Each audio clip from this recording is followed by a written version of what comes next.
आज आपल्या तालुक्यामध्ये विविध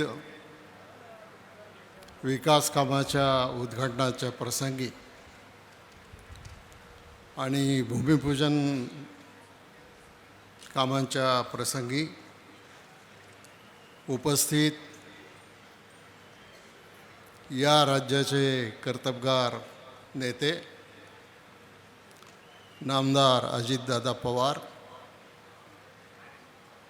जुन्नरचे आमदार अतुलजी बेनके, शिरूरचे माजी आमदार पोपटराव गावडे, आमचे सहकारी विलासराव लांडे,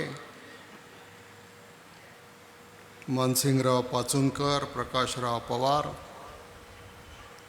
दूध संघाचे अध्यक्ष भगवानराव पासलकर, गणपतराव फुलवडे, पांडुरंग पवार, संजयजी काळे, ताराचंद मस्के, गुलाबराव वळसे सर,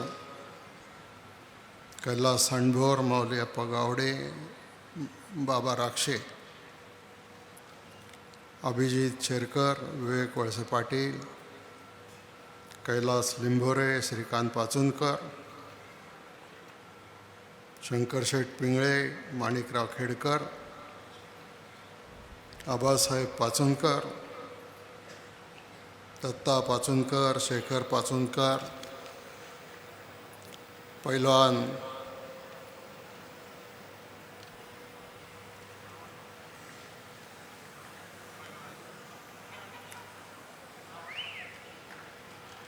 आपले सगळ्यांचे सहकारी आणि उपस्थित बंधू भगिनी, मी सुरुवातीलाच आपले सगळ्यांचे आभार मानतो की आज आपण एवढ्या मोठ्या संख्येनं या सभेला उपस्थित राहिलात.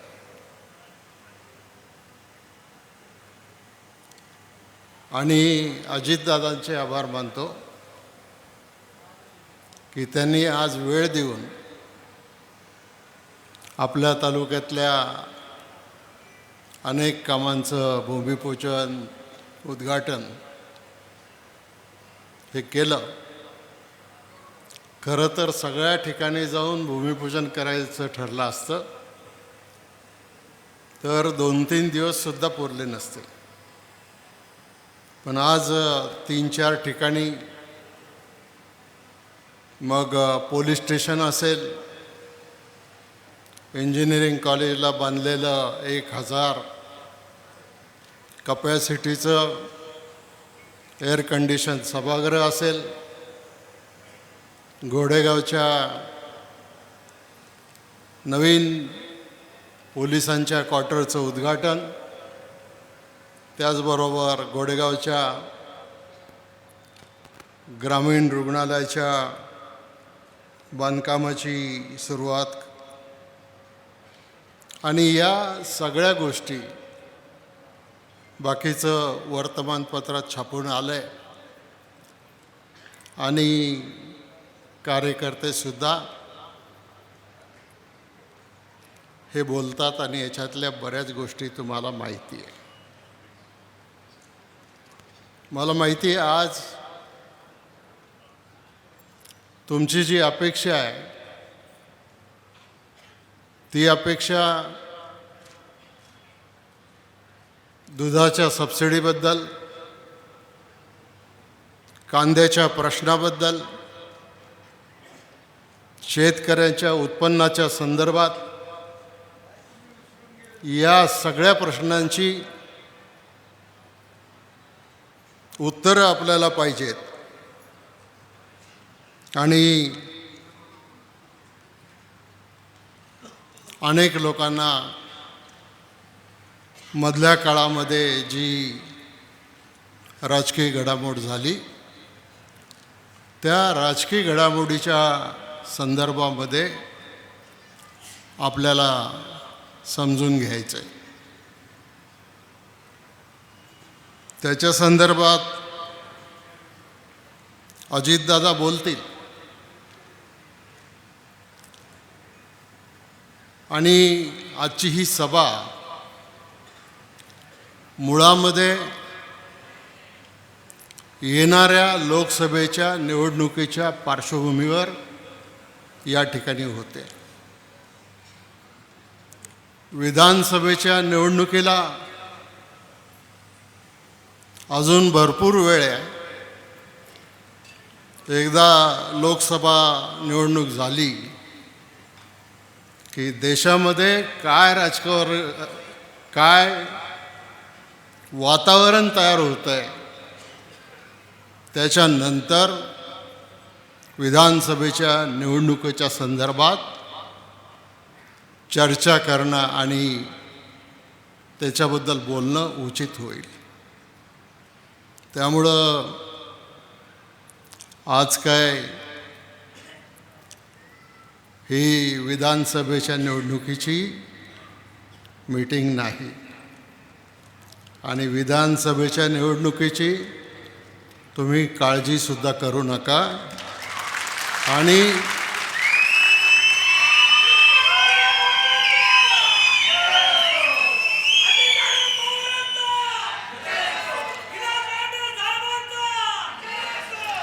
कारण काही कार्यकर्ते उगाचच चर्चा करतात. हा याच्या घरी गेला, तो त्याच्याशी बोलला, याने याचं स्टेटस ठेवलं, त्याने आणखीन काय केलं. आता या सगळ्या प्रश्नांच्यावर विधानसभेची निवडणूक होणार नाही. विधानसभेच्या निवडणुकीच्या वेळेला वातावरण तयार होईल आणि त्याच्यामधून मग आपल्याला पुढं जावं लागेल. आजचा शेतकरी मेळावा मुळामध्ये कुकडीच्या पाण्याच्या संदर्भात, आता माझे तरुण सहकारी अतुल शेठ बोलले की 2018 सालामध्ये मी विरोधी पक्षात असताना एक पत्र माझ्यासमोर आलं सहीला, आणि त्या पत्रामध्ये ते पाहिजे असेल तर तुम्हाला मी बघायला देतो. त्या पत्रामध्ये एवढंच लिहिलेलं आहे की डिंब्याच्या धरणाचं पूर्ण भरल्यानंतर ओसंडून नदीत जाणारं अतिरिक्त पाणी आहे, ते पाणी बोगद्याद्वारे तिकडच्या धरणामध्ये न्यायला मला काही हरकत नाही. पण नंतर त्याच्यात बदल होत गेले. काही लोक याचा वेगळा अर्थ काढायला लागले. याचा अर्थ असा आहे की मी तुम्हाला सांगतो, आत्ता जो प्लॅन केलेला होता तो प्लॅन जर मंजूर झाला असता तर 3 महिन्यामध्ये आपलं अख्खं डेंबे धरण रिकामं झालं असतं.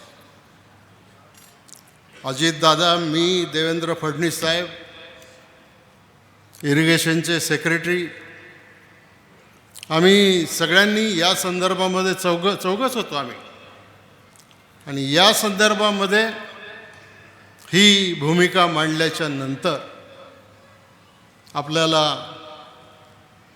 त्याच्यामध्ये एक थोडा ब्रेक लावला आहे सध्या. आणखीन त्याच्यामध्ये काही गोष्टी घडायच्या आहेत. पण मी तुम्हाला सांगतो की आज या 3 तालुक्यामध्ये जे या तिन्ही नद्यांच्यावर 65 बंधारे आहेत, वेळ नदीवर 21 बंधारे आहेत. आज जर आपल्या धरणातलं पाणी पहिल्या 3 महिन्यामध्ये जर संपलं तर आपल्या या बंधाऱ्यांना पाणी येणार कुठून? आणि हे बंधारे नियोजनामध्ये नाहीत. या बंधाऱ्यांना पाणी देऊ नका, फक्त कालव्यानीच पाणी द्या, अशा प्रकारची भूमिका त्या ठिकाणी घेतली गेली आणि त्याच्यामधून आज हा पाण्याचा संघर्ष उभा राहिलेला.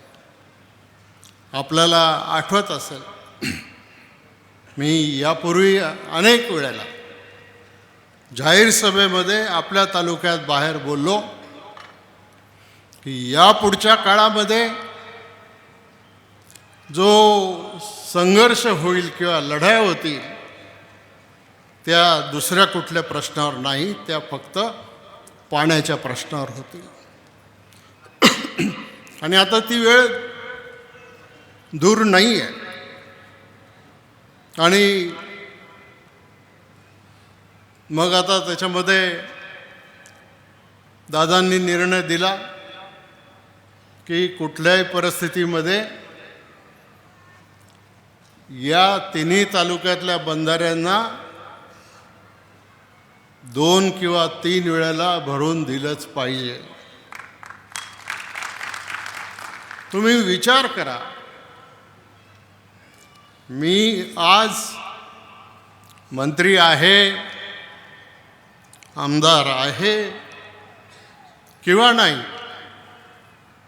भविष्यकाळामध्ये ज्या वेळेला हा पाण्याचा प्रश्न गंभीर होईल त्या वेळेला काही वर्षापूर्वी उजाड असलेला हा तालुका आज जो बागायती झालेला आहे, समृद्ध झालेला आहे, पुन्हा तीच वेळ आपल्यावर आल्याशिवाय राहणार नाही.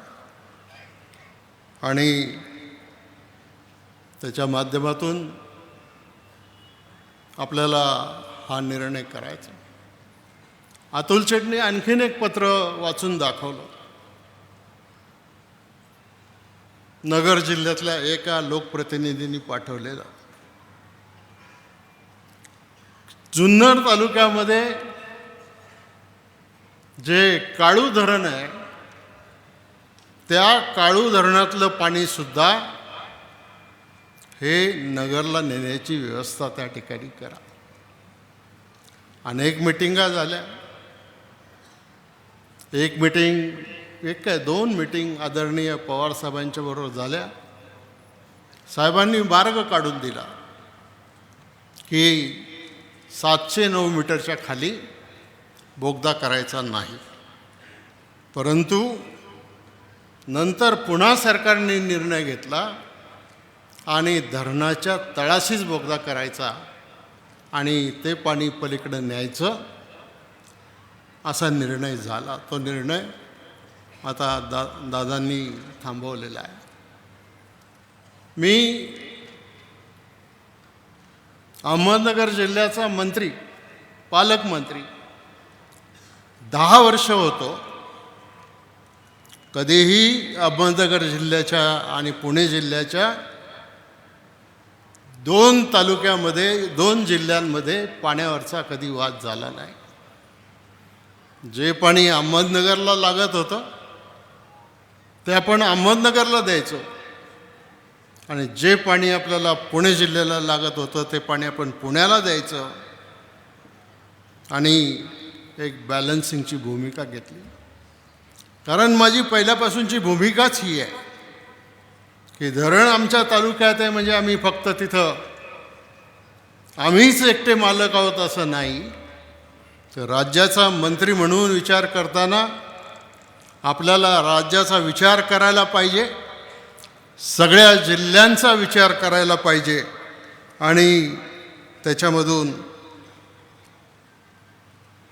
आपल्याला मार्ग काढायला पाहिजे. मला आत्तापर्यंत आदरणीय पवार साहेबांनी अनेक जबाबदाऱ्या दिल्या. तुम्ही सगळ्यांनी मतं दिली, आशीर्वाद दिला, 7 वेळेला निवडून दिलं. उच्च शिक्षण मंत्री असताना तालुक्यापुरतं नाही, आपल्या लोकांचा समज असा आहे की मंत्री असतो तो एका तालुक्याचा असतो, मंत्री महाराष्ट्राचा असतो, आमदार महाराष्ट्राचा असतो. आणि त्यावेळेला ज्या वेळेला आपण पदावर बसतो त्यावेळेला पदावर बसून सगळ्यांचा विचार करायला लागतो. आज महाराष्ट्रामध्ये उच्च आणि तंत्र शिक्षणाच्या संदर्भामध्ये सगळीकडं आज मोठ्या प्रमाणामध्ये आपण प्रगती करू शकलो. महाराष्ट्र नॉलेज कॉर्पोरेशनची स्थापना केली. मला 1 वर्षासाठी अर्थमंत्रीपद मिळालं होतं. आराराबांनी राजीनामा दिल्याच्या नंतर जयंत पाटील होम मिनिस्टर झाले होते आणि त्यांचं अर्थमंत्रीपद माझ्याकडे आलं होतं. त्यावेळेला केंद्र सरकारने 72,000 कोटीची कर्जमाफी केलेली होती. पण त्यावेळेला केंद्राच्या कर्जमाफीमधून मागे राहिलेल्या जवळपास 40,15,000 शेतकऱ्यांना दादांनी आम्ही सगळ्यांनी मिळून 628 कोटी त्या ठिकाणी दिले. गृहमंत्री म्हणून काम करताना 2 दंगलींचा सामना करावा लागला. एक दंगल मालेगावला झाली, एक दंगल अमरावतीला झाली. राज्यामध्ये शांतता झाली.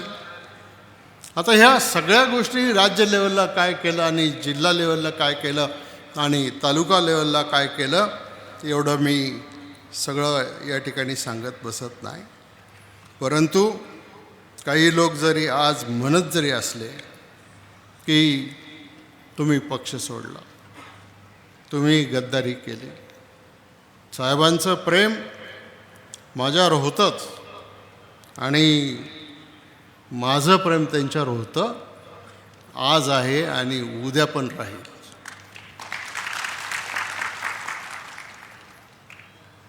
फक्त मी एवढंच या निमित्ताने सांगतो, हा जो निर्णय हा कोणाचा एकट्याचा अजितदादांचा निर्णय नाही आहे. हा निर्णय दिलीप वळसे पाटलांचा निर्णय नाही आहे. पक्षाच्या बैठकीत बसून सगळेच्या सगळे 52 आमदार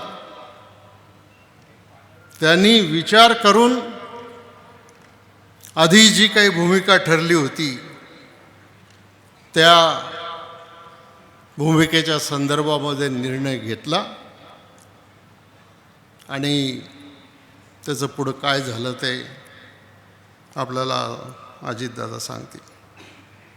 आपण संस्था काढल्या, आपण बंधारे बांधले, आज बिबट्याचा प्रश्न आहे, आपण शहरात सहकारी बँक काढली, आपण भीमाशंकर साखर कारखाना काढला, त्याला वीज प्रकल्प केला, त्याला इथेनॉलचा प्रकल्प केला. पण आज भीमाशंकर कारखान्याच्या संदर्भामध्ये बदनामी करण्याचं काम जे लोक करतायत, शेतकऱ्यांना जाऊन फितवायचं की आणखीन पैसे वाढून मागा. गावगावच्या जत्रेच्या घाटात सुद्धा एवढा पैसा मिळाला पाहिजे म्हणून लोकांना फसवायचं. आज आणखीन दुसऱ्या काही क्लुप्त्या काढल्या गेलेल्या आहेत.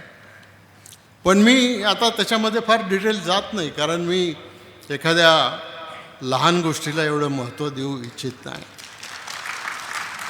फक्त मी एकच तुम्हाला सांगतो की या तालुक्यामधले शिवाजीराव आढळराव पाटील आणि मी, आम्ही दोघं 30 वर्षापूर्वी आम्ही एकमेकाच्या संपर्कात आलो. 15 वर्ष एकत्र राहिलो, पक्षाचं काम केलं, त्यांनाही कारखान्याचं चेअरमन केलं, नंतर BD अण्णा काळेंना कारखान्याचं चेअरमन केलं, कैलासवासी दत्तात्रय वळसे पाटलांची सुद्धा चेअरमन व्हायची इच्छा होती. पण त्यांना थांबवलं. पण या निमित्ताने मला एक सांगायचं की 2004 साली अशोकराव मोहोळ सिटिंग आमदार होते आणि सिटिंग आमदार असताना शिवाजीराव आढळराव पाटीलसुद्धा आमदारकीच्या शर्यतीत होते, खासदारकीच्या शर्यतीत होते आणि ज्या वेळेला त्यांना तिकीट मिळालं नाही त्यांनी त्यांचा वेगळा निर्णय त्या ठिकाणी घेतला. पण मला हे सगळं सांगायचं नाही. आम्ही 15 वर्ष एकमेकाच्या विरोधात लढलो. एका निवडणुकीमध्ये त्यांनी स्वतःच्या पत्नीला सुद्धा उभं केलं माझ्या विरोधामध्ये.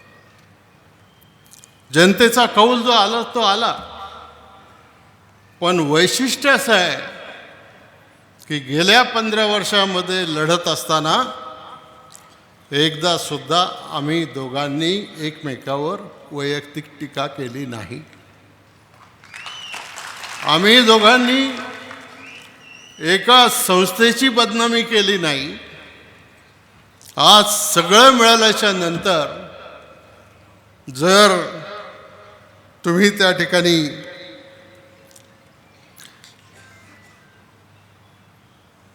संस्थेची बदनामी करायला लागलात तर या तालुक्यातल्या जुन्या जाणत्या नेत्यांनी सुद्धा संस्था उभ्या केल्या. माझं फक्त एकच म्हणणं आहे की तुमच्या स्वतःच्या प्रयत्नामधून एखादी तरी निदान पतसंस्था सुरू झाली असली तर मला सांगा. पण आयती पदं मिळाल्याच्या नंतर आणि पदं कशाकरता पाहिजे? कारखान्यामध्ये बसून गावागावामध्ये जाऊन गट निर्माण करायचे, लोकांना काहीही सांगायचं. आता ते अशा गोष्टी, आता मी तिकडं राज्यात काम करत होतो, तिकडं सगळ्या जबाबदाऱ्या वाटून दिलेल्या होत्या. मग आता ऊर्जा मंत्र्याचं काम काय? फक्त DP द्यायचं आहे का? अरे या राज्यामध्ये जेव्हा विजेचा प्रश्न गंभीर होता तेव्हा अजितदादांनी सगळ्यांनी निर्णय करून ऊर्जा विभाग ज्यावेळेला माझ्याकडे दिला, आम्ही ठरवलं की या राज्याला भारनियमन मुक्त करायचं आणि ते काम आम्ही काही अंशानं त्या ठिकाणी करून दाखवलं. शिक्षणात काम केलं, बाकीच्या संस्थांमध्ये काम केलं. आज आपल्याकडं मंचरला उपजिल्हा रुग्णालय आहे. आज CT स्कॅन मशीन आपण तिथं बसवलं, 5 डायलिसिस मशीन आपण त्या ठिकाणी बसवलेले आहेत. सगळ्या सुविधा आपल्या मंचरच्या उपजिल्हा रुग्णालयात आहेत. आणि तुम्हाला सांगतो की सरकारच्या माध्यमातून मंत्री म्हणून आणखीन एक 200 बेडचं हॉस्पिटल तांबडेमळ्याच्या तिथं कामसुद्धा सुरू झालेलं आहे. आणि ते हॉस्पिटल ज्यावेळेला पूर्ण होईल त्यावेळेला आपलं गावातलं जे ग्रामीण रुग्णालय आहे त्याला आपण फक्त महिलांचं हॉस्पिटल करणार आहोत. आणि महिलांना त्याची संधी देण्यासाठी आपल्याला प्रयत्न करायचा. आज एक सभागृह आपण जे बांधलं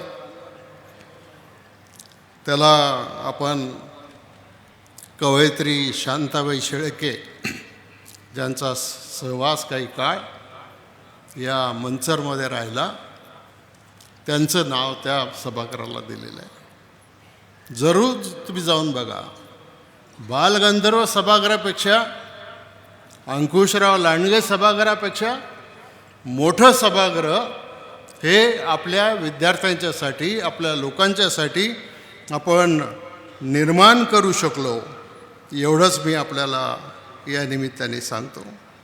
म्हणून आज भीमाशंकर विकास आराखडा त्याची कामं चालली आहेत, त्याच्या काही परवानग्या नाही आहेत. आणि म्हणून मी तुम्हाला एवढंच सांगतो की तुम्ही भरभरून मला दिलेलं आहे. मग आमचे आदिवासी बांधव असू देत, आमचे 42 गावातले आमचे सगळे सहकारी असू देत, तुम्ही मला भरभरून दिलेलं आहे. आता माझ्या दृष्टीनं मंत्रीपद, आमदारकी ही अजिबात महत्त्वाची नाही. मला फक्त या तालुक्यामध्ये जे परिवर्तन झालं ते परिवर्तन बिघडणार नाही, पुन्हा आपला भाग दुष्काळी होणार नाही याची चिंता आपल्याला करायची आहे. आणि अजून खूप गोष्टी सांगण्यासारख्या आहेत. त्यामुळं ऐकीव माहितीवर जाऊ नका. आपल्याला अजितदादांचं भाषण ऐकायचं आहे. मी परत कधीतरी सभेमध्ये सविस्तरपणाने बोलेन, पण फक्त जे करीन ते समाजाच्या हितासाठीच करीन आणि त्याच्यामध्ये दुसरा कुठलाही स्वार्थ असणार नाही, एवढंच मी आपल्याला सांगतो. बाकी अजून काही प्रश्न दादा आमचे बाकी आहेत. सातगाव पठारची कलमोडीची योजना, शिरूर तालुक्यातल्या 42 गावात, पाबळ आणि केंदूर त्या परिसरातल्या 12 गावांच्या पिण्याच्या पाण्याचा प्रश्न. आता कलमोडी धरण कधी होणार? कलमोडी धरण बांधून झाली आता त्याला 15 वर्ष. धरणातलं पण पाणी साठवत आहे, फक्त आता लिफ्ट करायची आहे. आणि लिफ्ट एकदा वरती आली आणि सातगाव पठारला पाणी आलं की आपोआप तिकडच्या 12 गावांचा शिरूरमधल्या प्रश्न त्याच्यामध्ये सुटणार आहे. आज ज्या प्रश्नांच्या बद्दल आपण शेतकरी मेळावा आहे, आपण या प्रश्नांच्या संदर्भात आपण या ठिकाणी मी माझी भूमिका मांडलेली आहे. दादा त्याच्यावर जे योग्य ते बोलतीलच. मी अधिक बोलून वेळ घेत नाही, बराच वेळ झालेला आहे. माझी आपल्याला सगळ्यांना विनंती आहे की दादांचं भाषणसुद्धा आपण सगळ्यांनी अशाच शांततेने ऐकून घ्यावं. आणि मी इथं थांबतो. जय हिंद, जय महाराष्ट्र.